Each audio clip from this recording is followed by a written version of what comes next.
En Basse-Normandie, l'actualité de ce mercredi, c'est d'abord ce procès de la pêche illégale de coquilles Saint-Jacques. Le tribunal de Caen jugeait le capitaine d'un chalutier britannique soupçonné de pêche illégale en baie de Seine. C'était en septembre dernier. Daniel Lefebvre, le président du comité régional des pêches, sera avec nous au duplex de Cherbourg. Le tribunal de Caen jugeait donc aujourd'hui le capitaine d'un chalutier écossais soupçonné de pêche illégale en baie de Seine. C'était en septembre dernier. 20 000 € d'amende étaient requis, ainsi qu'une interdiction de pêche pendant 1 an contre le patron du Matanja. Le jugement a été mis en délibéré au 16 janvier, quand le navire avait été arraisonné au large de Courseulles avec 14 000 tonnes de coquilles à bord.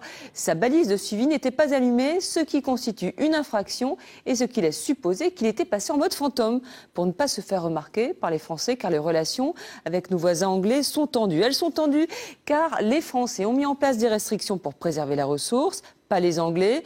La solution est donc de trouver un terrain d'entente, mais comment y parvenir quand les Français sont divisés? C'est très compliqué et au final, c'est le secteur qui est fragilisé. Pauline Truit et Charles Bézard. Dérouté vers Ouistreham, le Vendic est le 3e bateau britannique arraisonné de la saison. Ce qui agace les pêcheurs normands, sans doute, qui aimeraient plutôt revoir les Anglais autour d'une table pour négocier. L'idée serait de déterminer une zone sous la ligne Barfleur-Antifer et y interdire la pêche l'été pour préserver la ressource. Un compromis pourrait être trouvé car les Britanniques ont besoin d'augmenter leur nombre de jours en mer et les Français peuvent leur en donner. Mais ce n'est pas aussi simple avec nos voisins les plus proches. On a d'un côté des Bretons qui regardent d'un mauvais œil le fait qu'on ferme l'été. De l'autre côté, on a les Hauts-Normands et les Nordistes qui, eux, ont peur aussi qu'il y ait des transferts d'efforts de pêche. C'est-à-dire que les Anglais, si c'est fermé là, aillent là. Donc on a un petit peu du mal à se mettre d'accord entre nous. Il faudra le faire de façon préalable et après on pourra aller à la table de négociation. Et il y a urgence car cette rivalité franco-britannique se reflète aussi sur les prix. Plus d'offres, moins de demandes. Résultat, la valeur de la coquille a baissé d'1 €. Pour les pêcheurs français, c'est un peu la double peine. Ces grands bateaux-là, ça pêche 10 à 15 tonnes par jour. Ces coquilles-là sont donc réexpédiées en Angleterre où elles sont décortiquées. Elles reviennent en France où elles sont à des prix défiant toute concurrence par rapport à ce que nous on peut faire. Donc en fin de compte, ils sont venus pêcher nos coquilles et nous les revendent chez nous à des prix qu'on peut pas supporter. Voilà, donc double peine, c'est vrai. Le marché est donc saturé et concrètement, ça se voit tout de suite à la criée. Voici tous les invendus du jour qui seront à terme bradés pour être transformés. 23 tonnes de coquilles invendues ce matin sur 25 tonnes à la criée, on est face à un échec, quoi. C'est un échec. C'est un produit qui est complètement dévalorisé, qui ne trouve pas preneur et il faut trouver d'autres solutions, quoi. On ne peut pas continuer comme ça à stocker des coquilles et à les vendre à n'importe quel prix. Il faut mieux réguler la pêche, quoi. Et on rejoint à Cherbourg Daniel Lefebvre, président du comité régional des pêches. Bonsoir.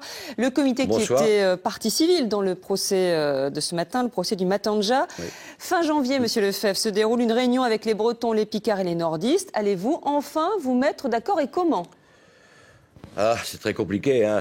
Pour ma part, ça fait 1 an et ça fait 4 réunions avec nos collègues britanniques pour arriver à un accord, puisque faute de réglementation communautaire précise, nous sommes dans l'obligation de trouver un accord professionnel entre les Britanniques Britanniques, Anglais, Écossais, voire Irlandais à terme. Donc à la fin du mois de janvier, nous avons au moins une première réunion franco-française pour essayer d'harmoniser les points de vue français, parce qu'il n'est pas question d'aller rencontrer les Britanniques si nous n'avons pas une position commune en France, puisque ça, les Britanniques savent jouer la division entre nous. Donc première réunion fin janvier, et dans la foulée, s'il y a un consortium et un commun accord franco-français, nous demanderons rencontrer à nouveau, comme l'avons fait l'année dernière, les Britanniques. Vous avez l'obligation de réussir, car il faut mettre fin à cette guerre qui a donné lieu à des échanges assez mouvementés entre marins britanniques et marins français.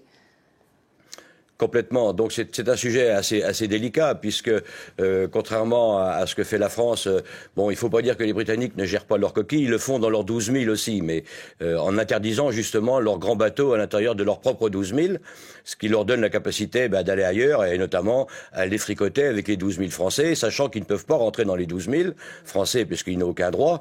Donc c'est un sujet assez complexe, puisque nous pouvons aller pêcher la coquille à 6 000 des côtes anglaises pour nos plus gros navires, alors qu'eux ne peuvent pas venir revenir dans les 6-12 000 Français. Donc vous voyez un petit peu les enjeux, et c'est un problème qui ne peut être résolu que par la volonté des professionnels. La volonté des professionnels qui ont mis donc en place, on parle du côté français, des mesures pour préserver la ressource. Finalement, si vous n'arrivez pas à vous mettre d'accord, tous ces efforts faits depuis toutes ces années n'auront servi à rien? Non, il ne faut peut-être pas être si pessimiste. Ils auront quand même servi d'abord à renouer un dialogue avec nos voisins britanniques.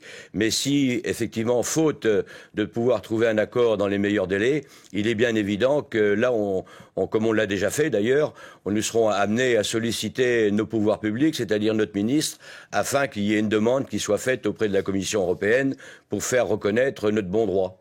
Cette fois-ci, vous ferez appel à l'Europe, vous demanderez un coup de main à l'Europe, l'Europe s'y décriait chez les marins-pêcheurs. Mais on préférait quand même trouver un accord professionnel, parce que ça ne sera pas le premier accord que l'on trouve, et on sait que seuls les professionnels sont à même de résoudre leurs problèmes de cohabitation et de problèmes de gestion de la ressource. Si Bruxelles doit s'en mêler, ça complique forcément les choses, mais si c'est la seule solution à terme de préserver nos gisements, il faudrait bien passer par là, et c'est le cas de beaucoup d'espèces, justement, en Europe. Et c'est ce qui fait défaut, justement, sur la coquille Saint-Jacques. Merci beaucoup, Daniel Lefebvre. On suivra ça fin janvier, cette réunion franco-française. Et je vous invite à retrouver un article sur ce problème de la guerre de la coquille sur notre site internet basse-normandie.france3.fr.